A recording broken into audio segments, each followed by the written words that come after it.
السلام عليكم ورحمة الله وبركاته. معاكم معاذ من قناة ميزو تي في، وانا النهارده طالع اتكلم عن البطولة العربية اللي احنا خلاص داخلين على مباريات السيمي فاينال من البطولة. طبعا بطولة قوية جدا، هنتكلم عن احصائيات وارقام كتيرة جدا، وفي اخر الفيديو هقول توقعاتي للفايز بالبطولة. فخلونا بدون كلام كتير نخش على الفيديو. ودلوقتي خلونا نقول الفرق اللي صعدت من المجموعة. طبعا كان في 4 مجموعات، من كل مجموعة بيصعد منها فرقتين. في المجموعة الأولى صعد منها الاتحاد والشرطة العراقي، والمجموعة الثانية صعد منها السد والهلال، المجموعة الثالثة الشباب والنصر، والمجموعة الرابعة الرجاء والوحدة. وبعدين بدأت ماتشات دور الثمانية، وأول مباراة معانا كانت الشرطة والسد، واللي انتهت بنتيجة 4-2 للشرطة.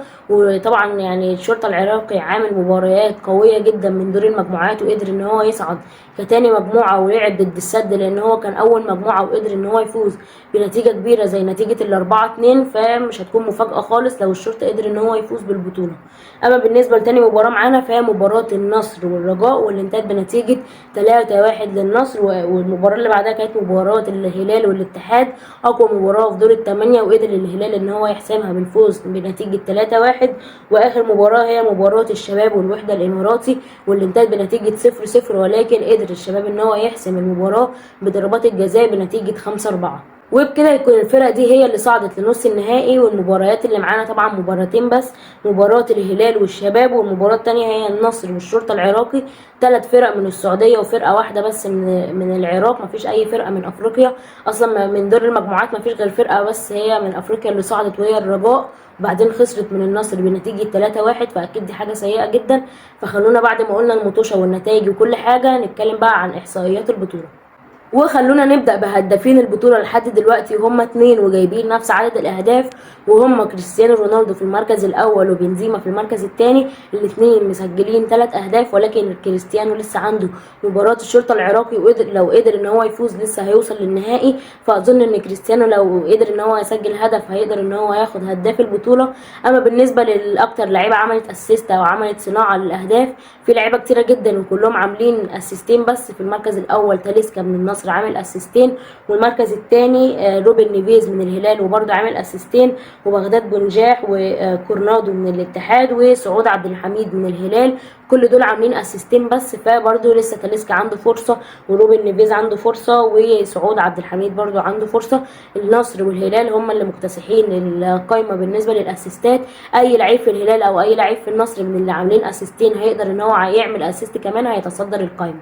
اما بالنسبه لاقوى دفاع، فاقوى دفاع في البطوله هو دفاع الشباب السعودي، لان هو ما دخلش فيه اي هدف لحد دلوقتي. كل المباريات بتبقى 1-0 او 0-0، وفي اخر مباراه امام الوحده الاماراتي قدر ان هو يفوز بنتيجه 5-4 في ضربات الجزاء، وبرده المباراه انتهت بنتيجه 0-0. وبكده يكون احنا اتكلمنا عن ارقام البطوله بشكل عام، ولكن في حاجه معينه عايزه اتكلم عليها، وهو فريق النصر اللي عامل ارقام كويسه جدا في البطوله. ويعني كل اللعيبه بتاعه النصر محطوطه في قائمه مميزه جدا. فلو ركزنا على اقوى هجوم فهنلاقيه هو النصر، واكتر فريق مسك الكوره واعلى استحواذ هو النصر، واكتر لاعب صناعه للفرص هو تيلس الباك الشمال اللي هم جابوه من مانشستر يونايتد، واكتر لاعب عمل تمريرات هو بروزوفيتش من النصر برضو. فبصراحه النصر عامل بطوله قويه جدا. فخلونا بدون كلام كتير نخش على التوقعات. خلونا نتكلم عن مباراة. طبعا اول مباراة معانا هي الهلال والشباب. والشباب بالمناسبة يعني مش فريق قوي، اظن ان الشرطة العراقي فريق اقوى منه بكتير، ولكن هي بتمشي معاهم 0-0 و1-0. فاظن ان الهلال هيقدر ان هو يصعد على حساب الشباب، وبالذات ان احنا شفنا الهلال عمل مباراة قوية جدا قدام الاتحاد بغض النظر عن الاخطاء التحكيمية اللي حصلت في المباراة. ولكن اظن ان الهلال هيصعد للنهائي على حساب الشباب. والمباراة الثانية هي مباراة النصر والشرطة، اللي بنصحكم ان انتوا تتفرجوا عليها لان هي هتكون مباراة ممتعة جدا. النصر بيلعب كرة حلوة قوي ولعب ضد الرجاء وقدر ان هو يفوز بنتيجة 3-1. والشرطة العراقي نفس الكلام، قدر ان هو يفوز على السد القطري، وبالمناسبة السد مش فريق ضعيف، وقدر ان هو يفوز بنتيجة 4-2. فالمباراة دي هتكون مباراة قوية جدا، وبالنسبة لي التوقع فيها هيكون صعب، ولكن انا هتوقع صعود فريق النصر، وهيكون النصر والهلال في النهائي، وفي النهاية هيقدر الهلال ان هو يفوز بالبطولة.